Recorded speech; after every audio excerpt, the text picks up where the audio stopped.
দেখে নিন ফ্রেন্ড, এখানে আমি মটন পায়া, যাকে মটন নেহারি বলে, সেটি আমি ডিশ আউট করে নিয়েছি। মাশাআল্লাহ, দেখতে যতটা সুন্দর, খেতেও ততটা মজা, কালারও খুব সুন্দর এসেছে। আপনারা এখানে যেমন পারবেন ডেকোরেশন করতে পারেন। পেঁয়াজ কুচি, ধনেপাতা কুচি, আমি এখানে সামান্য ধনেপাতা দিয়েছি আর একটি লেবু দিয়েছি। দেখুন কত সুন্দর সিদ্ধ হয়েছে, হাড্ডিও সিদ্ধ হয়ে গেছে। না, প্রেশার কুকার ব্যবহার করিনি, প্রেশার কুকার ব্যবহার করলে আরও জলদি হয়ে যেত, কিন্তু এটা আমি হাঁড়িতে করেছি যাতে আরও টেস্ট।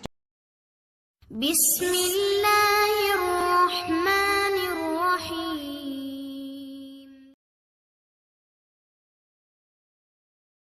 আসসালামু আলাইকুম মাই ইউটিউব ফ্যামিলি, আশা করি আপনারা ভালো আছেন। আজ আমি আপনাদের বানিয়ে দেখাবো মাটন পায়া, যাকে বলা হয় নিহারি।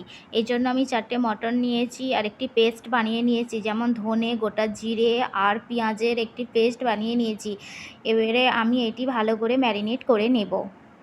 ম্যারিনেট করার জন্য আমি মটন পায়ার মধ্যে ফার্স্ট 2 চামচ আদা বাটা দিয়েছি। এবার যে পেস্টটি বেটে রেখেছিলাম সেটি দিয়ে ভালো করে মিশিয়ে নেব।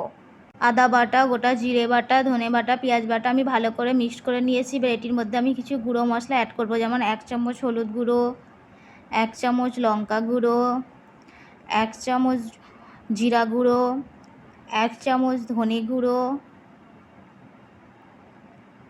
স্বাদ মতো লবণ আর হালকা গরম মশলা দিয়ে ভালো করে এটি ফের ম্যারিনেট করে নেব। দেখুন ভালো করে ম্যারিনেট করে নিয়েছি। এবার 5 মিনিট রেস্টে রেখে দেব।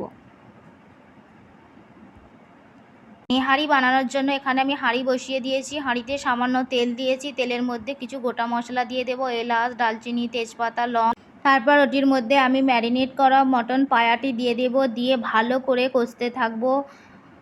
ভালো করে কষতে হবে, না হলে পায়া থেকে গন্ধ ছাড়ে। দেখুন আমি ভালো করে কষবো, সামান্য পানি দিয়ে দিয়েছি।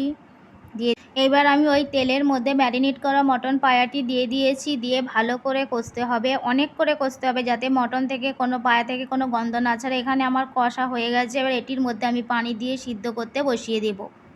এবার পায়াতে তড়কা দেওয়ার জন্য আমি ফ্রাই প্যানে সামান্য তেল দিয়ে দিয়েছি। তেলের মধ্যে রসুন কুচি, পেঁয়াজ কুচি দিয়ে হালকা ব্রাউন কালার করে নিই। বলুন ফ্রেন্ড, দেখে নিই পায়া কতটা রেডি। মাশাআল্লাহ, পায়া এখানে ভালোই রেডি হয়ে গেছে। এখানে আমি কোনো প্রেশার কুকার ইউজ করিনি, আমি পানি দিয়েই সুন্দরভাবে এখানে পায়াটি সেদ্ধ করেছি। দেখে নিন এখানে কত সুন্দরভাবে পায়া সিদ্ধ হয়েছে, পায়ার কালারও এসে গেছে।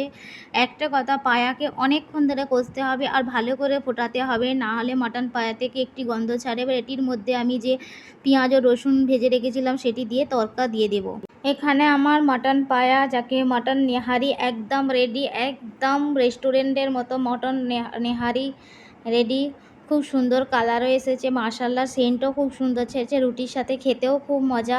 দেখে নিন ফ্রেন্ড, এখানে আমি মটন পায়া, যাকে মটন নেহারি বলে, সেটি আমি ডিশ আউট করে নিয়েছি। মাশাআল্লাহ, দেখতে যতটা সুন্দর, খেতেও ততটা মজা, কালারও খুব সুন্দর এসেছে। আপনারা এখানে যেমন পারবেন ডেকোরেশন করতে পারেন। পেঁয়াজ কুচি, ধনেপাতা কুচি, আমি এখানে সামান্য ধনেপাতা দিয়েছি আর একটি লেবু দিয়েছি। দেখুন কত সুন্দর সিদ্ধ হয়েছে, হাড্ডিও সিদ্ধ হয়ে গেছে। না, প্রেশার কুকার ব্যবহার করিনি, প্রেশার কুকার ব্যবহার করলে আরও জলদি হয়ে যেত, কিন্তু এটা আমি হাঁড়িতে করেছি যাতে আরও খুব টেস্টি। এখানে আমি প্রেশার কুকার ব্যবহার করিনি, প্রেশার কুকারে তত বেশি টেস্ট হয় না, হাঁড়িতে যতটা টেস্ট হয়।